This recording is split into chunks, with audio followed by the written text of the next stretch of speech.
everyone, and thanks for listening to another episode of the Future of Data Security. Today, I'm speaking with Arvind Raman, strategic cyber advisor who has been a CISO at Blackberry and Mitel. Arvind, thank you so much for joining the podcast and chatting with me today. Thank you for inviting me to the podcast. Looking forward to it. You've led cybersecurity at major organizations like we were just saying, Blackberry, Mitel, Scotiabank. What first drew you into cybersecurity, and what has kept you engaged over the years? That's an interesting one, right? So I actually started my career in technology and infrastructure and product development. My entry to cybersecurity was sort of an accident. A cyber program manager, this is back in 2012 timeframe, I had left the organization I was working at that time, and I got thrown into it by the fire. But having done that, what was exciting for me is, how it could actually enable innovation, not just, control it, right? So it's kind of kept me interested ever since. And that's why you see my career journey going from initially from JD Irving to CIBC, Scotiabank, Mitel, and Blackberry. And every step of the way, I've been enthralled at how cybersecurity can actually change be a differentiator to business, right? For example, Blackberry, it's been a traditionally security-focused company, right? And I had the opportunity to report directly to the CEO and the board, and we lived and breathed security as a brand promise. And it taught me that cybersecurity, when done right, can be a confidence creator and not a fear creator, if you will. The combination of technology, business, and human behavior has kept me ever since hooked in cybersecurity. Very interesting. And looking back across your career with various, some of these organizations are quite different. What would you say are the biggest shifts you've seen over time, and also in how companies view security's role in the business? And that continues to shift. But what I would say the biggest one is, if you go back 10, 15 years, cybersecurity is mostly about compliance, making sure boxes were checked, you're in the good books of the auditor. Now it's about resilience and business enablement and business differentiation. Having had the privilege to report to the board and CEO at Blackberry, what I know is boards just don't want to know that are we secure. They want to understand how cybersecurity impacts business growth, impacts business bottom line, impacts customers' trust, and how can it help to enable those business objectives, right? The modern CISOs, as we call them now, are expected to translate risk into business language, one that can enable the business and not just reduce risk.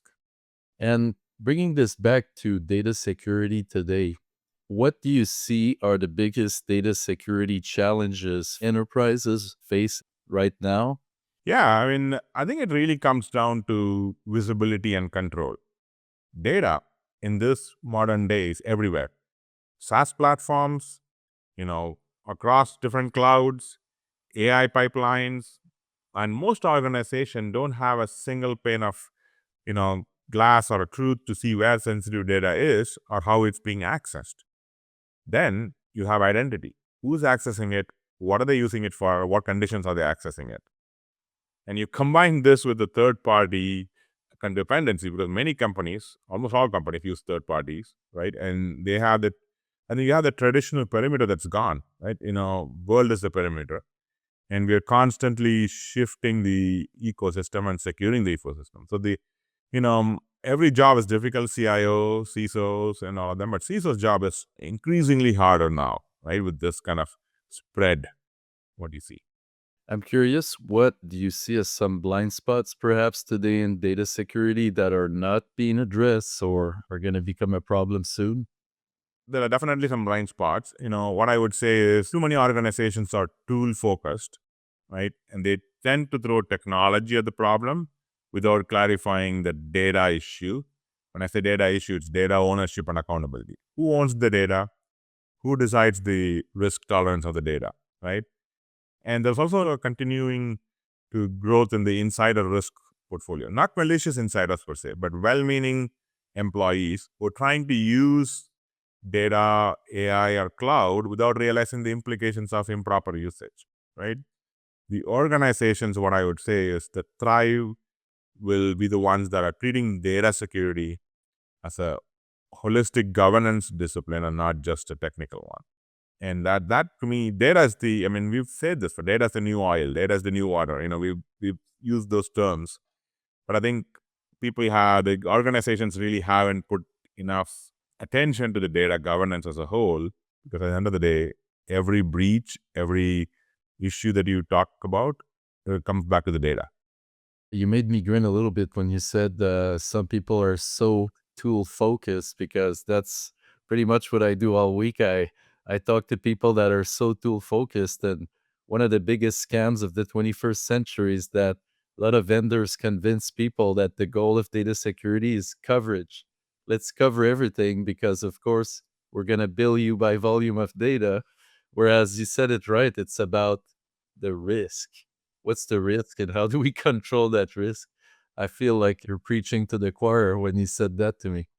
You mentioned earlier in the opening, the balance between security, speed of innovation, and you've worked in some pretty highly regulated sectors with banking, telecom. How do you see that balance evolving? Because now more than ever, with AI, it's like the Wild West again. Absolutely. I mean, the mindset is changing. It's starting to change or changing, right? We used to think security as a brake pedal to control, to police. Now it's becoming part of the steering system, right? The best organizations, and you see that in the industry, bake security into the development pipelines, business, objectives, business, outcomes, and automate compliance so innovation does not slow down. The future, I think, is about security by design or secure by design, where security becomes invisible to the user, but deeply embedded in every layer of the business, how business gets done. Let's talk about safe AI adoption because, of course, all the AI vendors are massively downplaying the security risks. It's safe, let's use it.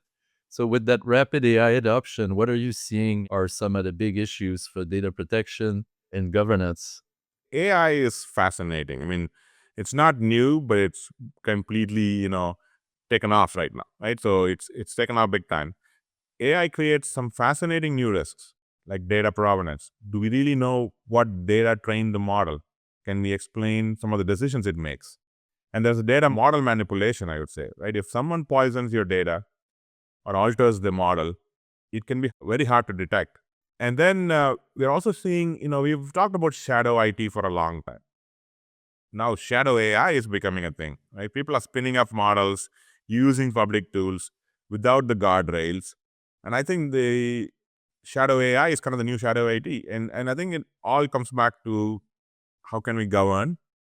Do we have the right policies in place, right, environment in place, and right buy-in in place to make sure that AI can be safely adopted and scaled?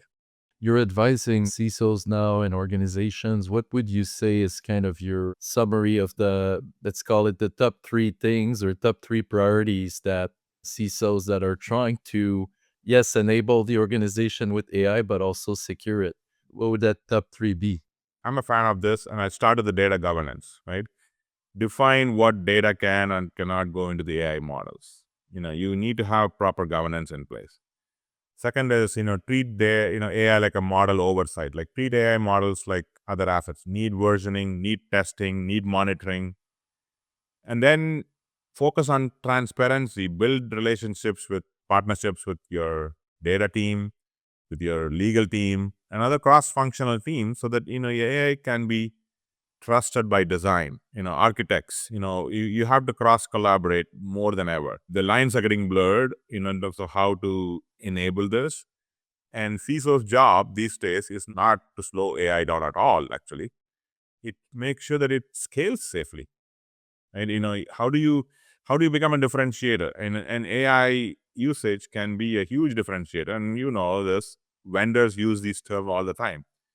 But it's important to actually properly govern it, proper oversight it, and then build the transparency and partnerships to ensure that.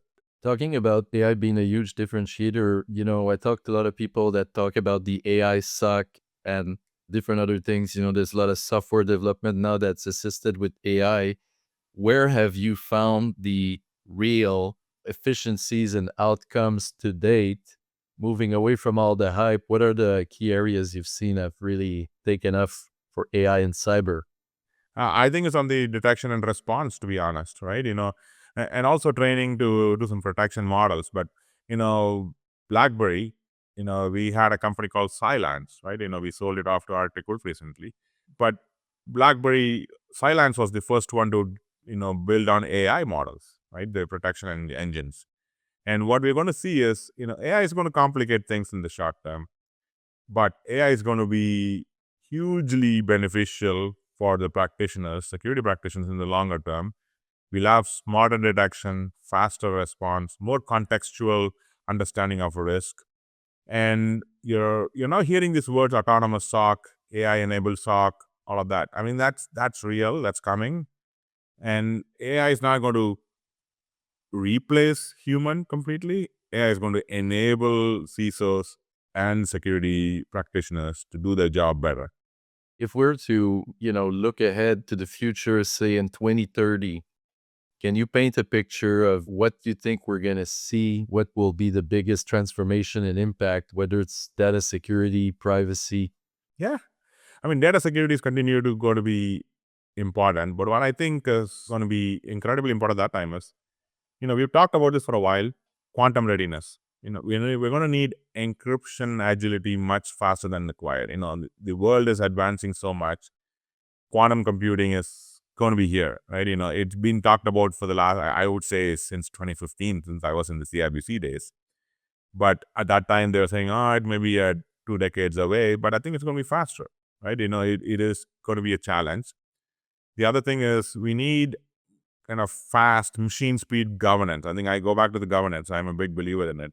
Risk and compliance will operate in real time, embedded in the tech stack and architecture stack and business objectives.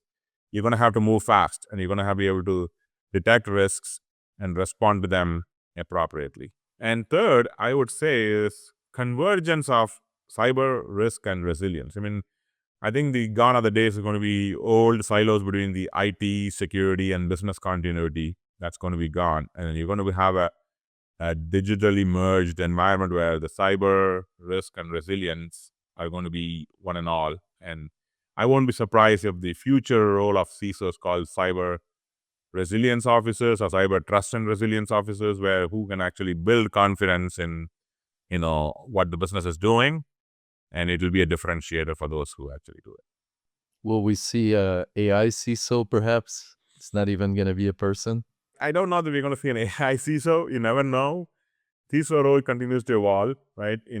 Back in the day, this is 2012, I would say, apart from the banks, you really didn't have CISO titles in other places, right? CISO was a technical guardian. It still continues to be a challenge in many industries.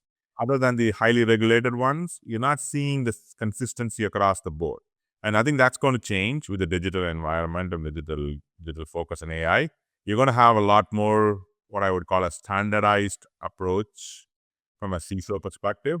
It's never going to be the same approach from one industry to the other, unlike the CIOs perhaps, right? But the CISOs are going to be that much more important in ensuring business do their activities safely, right? It's not just about reducing risk, it's about enabling safe business. And that's going to be the key question when it comes to investors, when it comes to customers, when it comes to regulators, and saying how well are you doing? Are you doing this right? It's going to be a board level question in every CISO. I've been asked that every time I go to the board on a quarterly basis.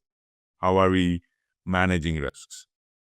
I wanted to ask you about structure, okay, because I deal with many different organizations. Sometimes the CISO will report to the CEO and the board directly. Other times they'll report to the CIO. I'm sure you've seen different structures. What is the best structure for a CISO and why? I don't know the one size fits all really works for CISO. It is not, like I said, it's not a standard approach like to a CIO where, the focus is availability, systems, servers, and, CISO's role is customized to the industry and perhaps to the organization. I've worked in private equity companies where I reported to the CIO, and obviously public companies like Blackberry, where I reported directly to the CEO. It all depends on the maturity of the company, the importance of cybersecurity to the organization. What I will say is the benefit of reporting directly to the CEO is that you get the seat at the table that you can influence business decisions and you can actually enable business safely. The flip side of that is there's not enough CISOs with business background. I've been lucky to do that role, but many CISOs are technical, right? So they tend to be highly technical and they tend to sit within the technology organization. But if you're looking to be a differentiator, if you're looking to add some differentiation to your business, you would have encouraged to CISOs to be stepping up to the board, but it needs to be a journey than just a plug and play, right? You can't just plug a technical person into the CEO's team and then expect them to be successful. What is your thought on the emergence of the chief data officer? Because increasingly, like us taking us as an example, yes, we used to interact with a lot of CISOs and talk about what we do, but now increasingly we find ourselves talking to CDOs that have an overlap on the data risk portfolio. They're trying to do safe AI adoption. All the AI pilots are stuck. And often we hear, well, they're stuck because a guy did a pilot in a basement, but now we can't scale that enterprise wide. We don't know what the hell is going to go in prompts and file uploads, etc. So how does that all fit together? I think you will see chief data officers, chief digital officer, chief data and innovation officers. Like there's many titles that are coming on. I think it's all depending on the industry, organization.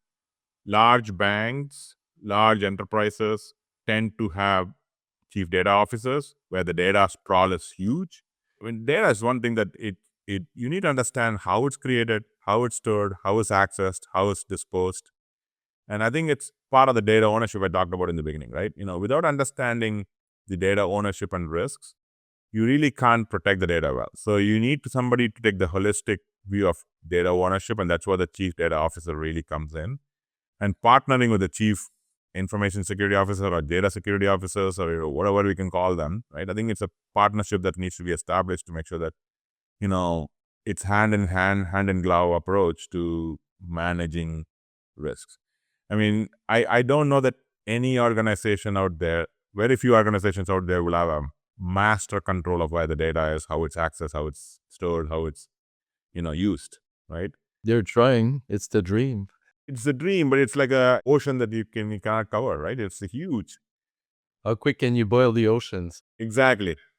I want to talk a little bit about leadership and cyber leadership, given your extensive experience. Over the years, what have you seen as the best leadership style that works? What do you personally adopt as a style? And, there's different peoples in an organization, very young, very new, all the way to very senior and experienced. How do you generally approach cyber leadership? I approach cyber leadership based on the organization as well. And the reason I say that is, I've learned from the most mature organizations in the banking industry. But when I made the shift to the product and technology industry, I knew that there's going to be a change, not as much maturity. The business focus and outcomes are different. Banks, it's one stream of, how they make money and with the different, functioning units. Technology companies is all about innovation, first to the market and all of that, right? So you got to be able to tailor your leadership style, your program accordingly. I'm a big believer in, collaboration.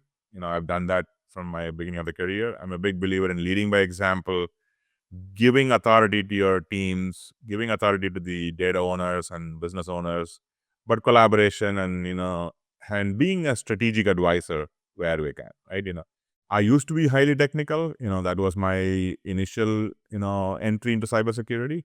What I learned is, actually influence, ability to influence, ability to communicate, and ability to contextualize risks are the key to success from a cybersecurity leader perspective. Having gone through that now, if you could give yourself a younger Arvind a piece of advice, or even for someone listening that's early in their career, who wants to make a real impact, what would be the top golden nuggets, pieces of advice you can share? I would say don't just be a technical mastery, right? Learn how the business makes decisions. Go about understanding how do I influence people? How do I contextualize risk to the business? And how do I stay curious, right? Cybersecurity is one area where you actually reward curiosity more than certainty, right? And I think it's important for people. If I was, 20 years ago, I would go back and say, let's not just be a technical mastery. Let's also understand how business makes decisions. Because in the digital world, everything is merging and, nothing can be done without digital technology these days, right? So understanding how business makes the decisions and what they're doing it for is super critical, whether you are actually in the technology innovation space or cybersecurity space, to be honest. Fantastic. Unfortunately, that's all the time we have today. Before we wrap, Arvind, if people want to follow along with your work, what's the best place for them to go? Yeah, the best one will be the LinkedIn, my LinkedIn profile. I share perspectives on cyber leadership, risk, and trust in this digital economy. And I always say in this digital world, cyber risks and other risks can only be managed, cannot be removed fully, right? So it's something that we need to keep in mind as practitioners. How do we become business partners? How do we become business enablers, not just be a traffic cop? Well said, and you didn't strike me as a TikTok user. No, I'm not a TikTok user at all. Amazing. Well, really fun conversation. I've learned a lot. Thank you for coming, and we'll see you later. Thank you so much. Thanks for having me.